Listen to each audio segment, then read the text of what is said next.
preserved my youth. Not only did it capture my goals, it told me the truth. Conversate for a few, cause it a few. I let them know we missing you. The love is unconditional. Wave your hands across the land if we family. We got a world premiere right here, now get lost. So off we go, let the trumpets blow. And hold on, because the driver of the mission is a pro. You know, I found, because I've had friends who were in those situations, men and women.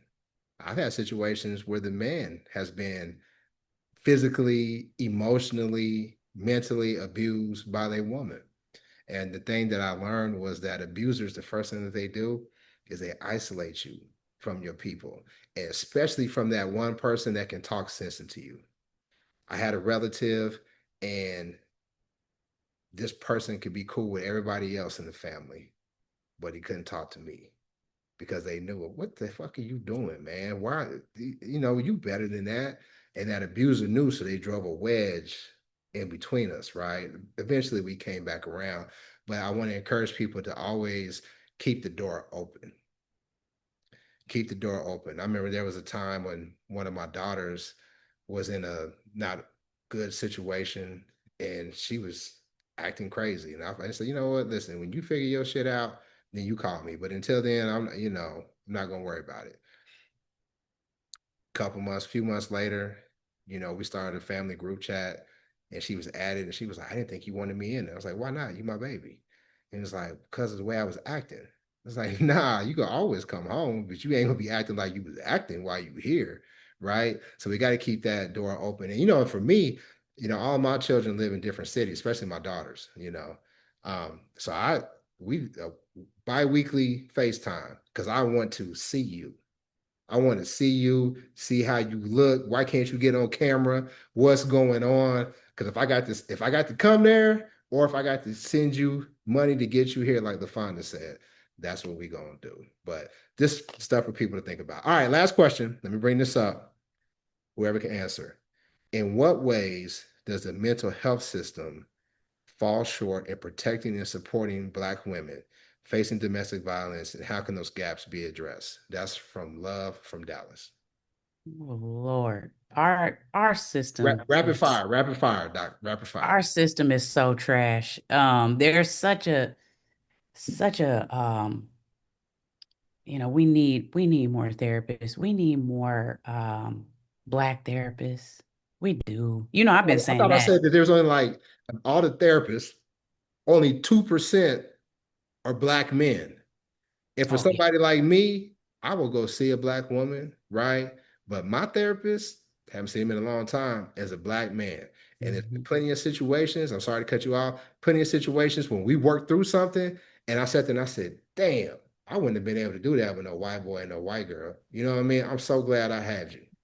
I'm telling you, and I've been saying that since we first started, having these talks, Marv, is that, and we're in the same situation. So, the system is broken because it wasn't built for us. I mean, none of these systems were built for us, but especially the mental health system. It was not built for Black people. It was certainly not built for Black women. Even when we are being trained as therapists, we are taught from a very white, oppressive Western lens. We are not taught to be ourselves with people.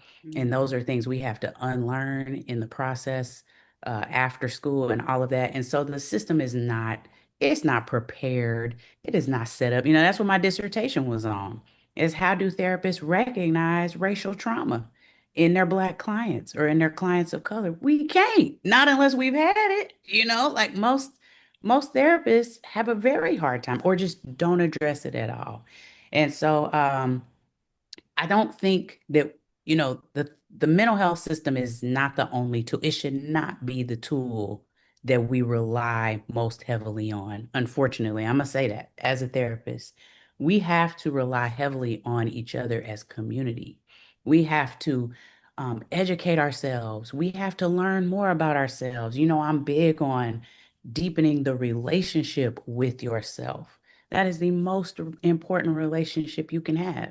If you're spending time with yourself, listening to your inner voice, you're going to hear what you need from yourself. you're going to figure out, you're going to find the ways to meet those needs. You're going to talk to your homegirl. You're going to find that person you trust and who loves you that can listen to you. And then hopefully, yes, you will find a Black therapist that's somewhere in your area that can work with you. But the system overall is not, can't be the thing that we think will save us, because it's not.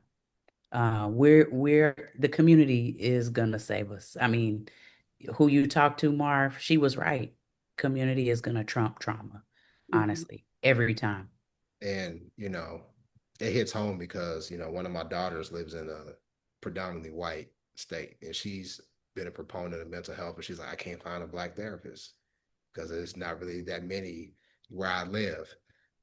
So it's definitely something that needs to be addressed. But like teachers, you know, mental health, it's not the highest paying job. People who do it, Yeah. they are rewarded because they're helping people. Teachers feel rewarded because they're helping to mold children, right? But it's not one of the highest paid fields. So what's going to attract people like us to look at that? Because we already have a gap in wealth that's keeping us down. We talk about financial stress and how that impacts our families, right? Because I always tell people we are much stronger when we are together. Mhm. And I stole this, like I said, I steal from people. Tank, the R&B singer, he was on Drink Champs, and he mentioned how rap is promoted and how the negative imagery and all of that is perpetuated through music, right? But R&B, the love music that we came up on, Mhm. how they effectively killed that because our love is revolutionary, but they want us to continue to hate one another. Mhm. It started with the music. Now it's on social media with the whole gender wars. That's why I don't do that. I don't do that. I don't do that on any of my shows because we are more stronger when we are together. So Mhm. we could talk about this all night. We probably should, but I know that you all have things to do.